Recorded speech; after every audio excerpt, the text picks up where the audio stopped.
ਮਿਟਣੇ ਨੂੰ ਸਾਨੂੰ ਥੱਲੇ ਸਿੱਟਣੇ ਨੂੰ 21 ਵਾਰੀ ਜ਼ੋਰ ਲਾ ਲੇ 36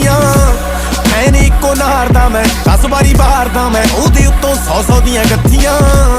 ਟਾਈਮ ਲੱਗੂ ਮਿਟਣੇ ਨੂੰ ਸਾਨੂੰ ਥੱਲੇ ਸਿੱਟਣੇ ਨੂੰ 21 ਵਾਰੀ ਜ਼ੋਰ ਲਾ ਲੇ 36 ਬਲ ਕੱਢ ਤਾਰ ਕਾਨੇ ਹੁਣ ਟੁੱਟੇ ਨਾ ਕਰੀਜ ਔੜਾ ਰੁੱਖਿਆ ਸਵਾਹ ਦੇ ਸਾਨੂੰ ਆਉਂਦੀ ਨੀ ਤਮੀਜ਼ ਆ ਲੈ ਤੈਨੂੰ ਦਿੱਤੀ ਸਾਂਭਲਾ ਨੀ ਬੇਬੇ ਵਾਲੀ ਚੁੰਨੀ ਬੈਠਾ ਡਬਲਾਰ ਵਿੱਚ ਪਾ ਕੇ ਬਾਪੂ ਦੀ ਕਮੀਜ਼ ਬਾਲਾ ਦੂਰ ਨੀਰ ਕਾਨੇ ਹੁਣ ਰਾਂਝਿਆਂ ਨੂੰ ਖੇੜਾ ਬਾਲਾ ਨੇੜੇ ਨੂੰ ਨਾ ਜਾਵਾਂ ਬਸ ਝਾਕਾ ਹੀ ਬੜਾ ਮੇਰਾ ਬਾਲਾ ਰੁਕਾ ਨਾ ਰਕਾਨੇ ਕਿਤੇ ਮਾਰਾਂ ਇੱਕ ਫੇਰਾ ਨੱਡੀ ਤੋਂ ਬਣ ਖਾ ਗਈ ਦਿੱਤਾ ਇੱਕ ਵਾਰੀ ਗੇੜਾ ਕਿੱਥੇ ਦਬਿਆ ਰਕਾਨੇ ਨਾ ਦੇਖ ਲੈ ਦਬਾ ਕੇ ਕਰਾਂ ਸ਼ਾਪਿੰਗਾਂ ਮਿਲਾਨੇ ਅਫਗਾਨੇ ਵਾਲੀ ਖਾ ਕੇ ਤੇਰਾ ਦਰਜੀ ਰਕਾਨੇ ਚੇਂਜ ਕਰਦੇ ਮਹਾਲੀ ਜੁੱਤੀ ਪੈਰਾਂ ਵਿੱਚ ਮਾਵਾਂ ਤੇਰੇ ਪੈਰ ਸੌ ਮੰਗਾ ਕੇ 3 ਮਹੀਨੇ 3 ਚੇਂਜ ਨੇ ਲੋਕੇਸ਼ਨ ਰਕਾਨੇ ਨਿਤ ਯੂਈ ਤੋਂ ਯੂਕੇ ਨੂੰ ਰੋਟੇਸ਼ਨ ਰਕਾਨੇ ਮੈਂ ਤਾਂ ਰੁਕ ਜਾ ਦਿਮਾਗ ਸਾਲਾ ਰੁਕਦਾ ਨਹੀਂ ਮੇਰਾ ਤਾਂ ਹੀ ਲਾ ਲਈਏ ਸਮਾਧੀ ਮੈਡੀਟੇਸ਼ਨ ਰਕਾਨੇ भाई साहब